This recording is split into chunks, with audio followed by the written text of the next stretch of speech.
जय श्री कृष्ण दोस्तों। आज की वीडियो में आप लोग सुनेंगे इंदिरा एकादशी की व्रत कथा। आश्विन मास के कृष्ण पक्ष में आने वाली इंदिरा एकादशी मनुष्य के हर पापों को नष्ट कर देती है और उनके पितरों का नर्क लोक से उद्धार कर देती है। कई बार ऐसा देखा जाता है कि संपूर्ण वर्ष के दौरान कुछ एकादशियों का पालन नहीं हो पाता या किसी कारण से उसमें त्रुटियां रह जाती है, व्रत खंडित हो जाता है। तो ऐसे में चातुर्मास में पड़ने वाली प्रत्येक एकादशी का पालन पूर्ण निष्ठा और नियम पूर्वक करना चाहिए।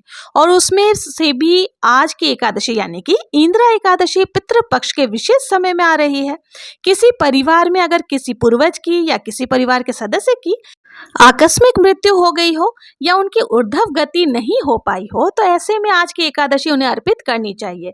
प्रातः काल से लेकर कल्प पारण तक के समय में अधिक से अधिक हरे कृष्ण महामंत्र का जप उनके लिए करना चाहिए।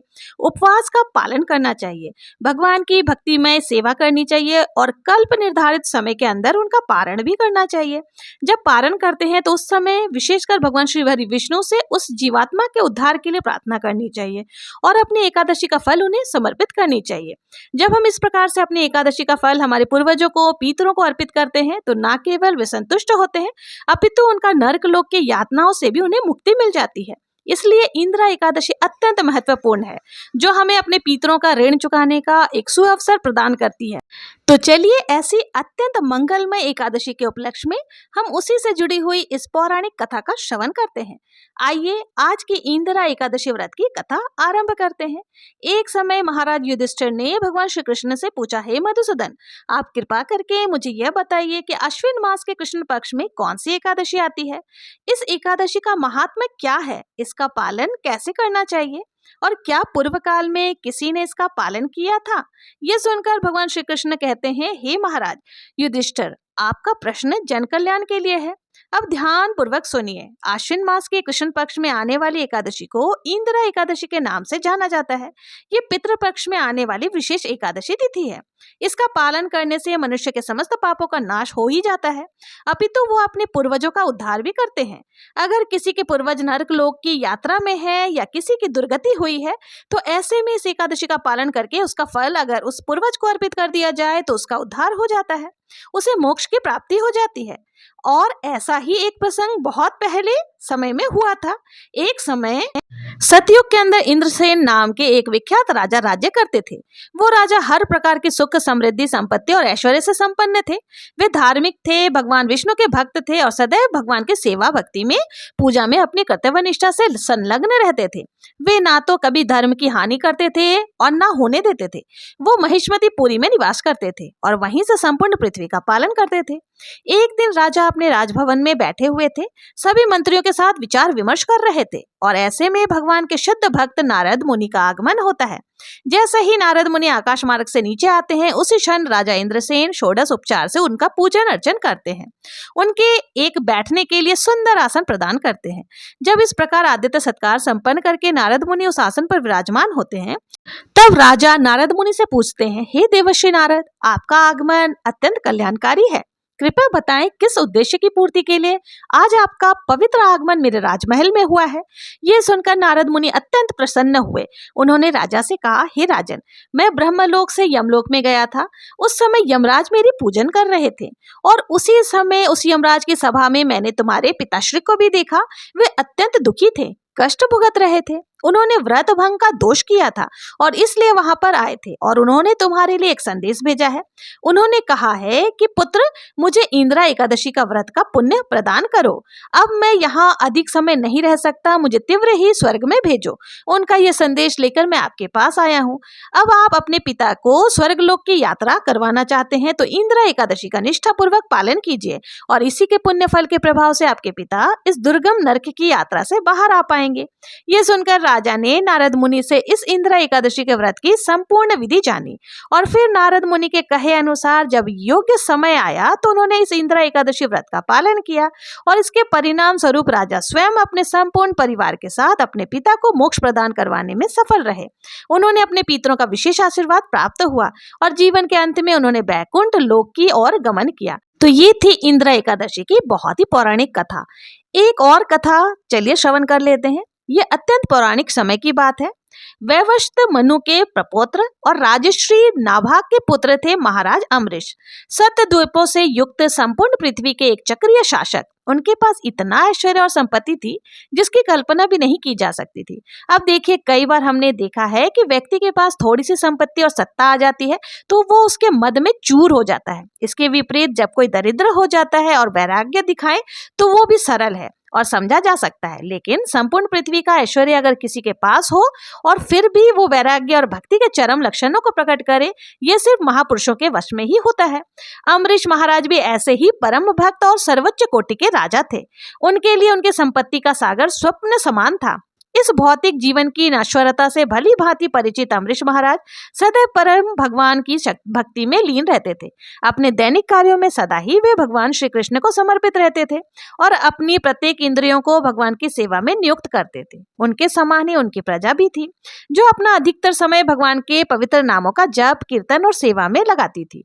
जब परम भगवान श्री हरि ने यह देखा तो उन्होंने अपने भक्तों के ऊपर करुणावश अपने सुदर्शन चक्र को आदेश दिया कि वह स्वयं महाराज अम्बरीश और उनके राज्य की सुरक्षा करे। एक समय महाराज अम्बरीश ने अपनी पत्नी के साथ परम भगवान श्री कृष्ण को प्रसन्न करने के लिए वर्ष की सभी एकादशी तिथियों का पालन करने का संकल्प लिया। वर्ष के अंत में जब अंतिम एकादशी का पालन करने का दिन आया तो महाराज अम्बरीश ने धूमधाम से इस उत्सव को मनाया। उन्होंने परम भगवान तथा ब्राह्मणों की पूजा की, उन्हें प्रसाद वितरण किया और गोदान किया। सभी नियमों को पूर्ण करके अब महाराज अम्बरीश अपने व्रत का पालन करने ही जा रहे थे और उसी समय दुर्वासा मुनि अपने अनेक शिष्यों के साथ उस स्थान पर पधारे। राजा ने बड़े ही प्रेम से आदर सत्कार से उनका स्वागत किया, उनसे भोजन करने के लिए प्रार्थना की। दुर्वासा मुनि ने भी राजा की प्रार्थना को स्वीकार किया और भोजन करने से पूर्व यमुना तट पर स्नान करने के लिए चले गए। अब देखिए, यहाँ पर एक समस्या आ गई।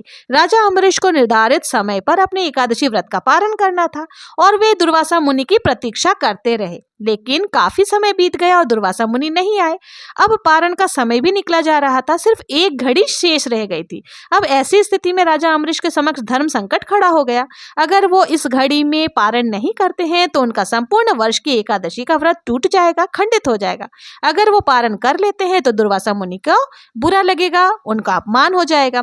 अब राजा ने उनकी प्रतीक्षा किए बिना ही पारण कर लिया। तो ऐसी स्थिति में राजा अम्बरीश ने वहां उपस्थित ब्राह्मणों से पूछा। राजा ने कहा, हे विद्वानों, ऐसी विकट स्थिति में मेरा क्या कर्तव्य है? कृपा करके आप सब शास्त्रों द्वारा प्रमाणित कोई उपाय बताएं।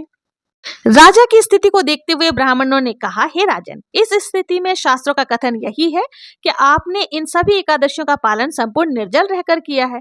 इसलिए अगर आप भगवान के चरणामृत का स्वीकार कर लेते हैं तो इस जल से आपका पारण हो जाएगा और इस प्रकार आप दुर्वासा मुनि को भी संतुष्ट रख पाएंगे। यह सुनकर राजा ने वही किया जो ब्राह्मणों ने कहा। राजा ने भगवान का चरणामृत की सिर्फ एक बूंद स्वीकार की और अपने व्रत का पालन कर लिया। अब वे दुर्वासा मुनि के आने की प्रतीक्षा करने लगे।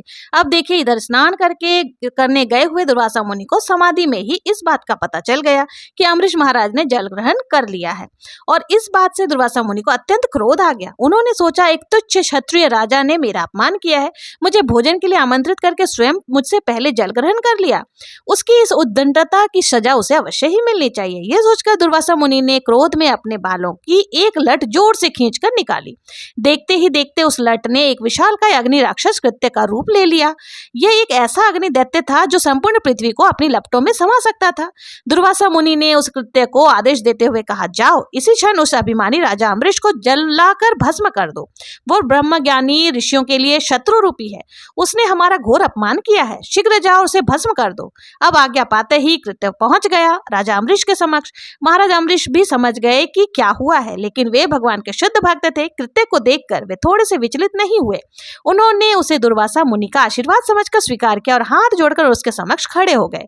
लेकिन आपको क्या लगता है, जो भगवान के भक्त होते हैं उनकी ऐसी स्थिति में भगवान मौन खड़े रहेंगे क्या? जी नहीं, भगवान अभी कोई आज्ञा दे उसके पहले ही सुदर्शन चक्र वहां पहुंच गया और एक क्षण में सुदर्शन चक्र ने अपने तीक्ष्ण तेज और शक्ति से उस कृत्य नामक अग्नि दैत्य को जलाकर भस्म कर दिया। अब वो सुदर्शन दुर्वासा मुनि को भस्म करने के लिए उनके पीछे गया।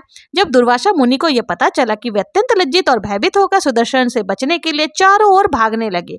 आकाश, पाताल, समुद्र, गुफाएं, दसों दिशाएं, हर जगह सुदर्शन ने उनका पीछा पीछा किया। इंद्र इत्यादि तो क्या, स्वयं ब्रह्मा जी और शिव जी भी उन्हें शरण नहीं दी।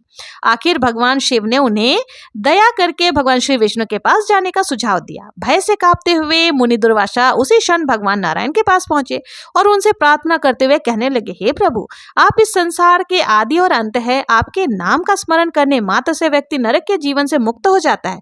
आपके भक्त महाराज अम्बरीश के प्रति मैंने घोर अपराध किया, कृपा कर मुझे क्षमा करें।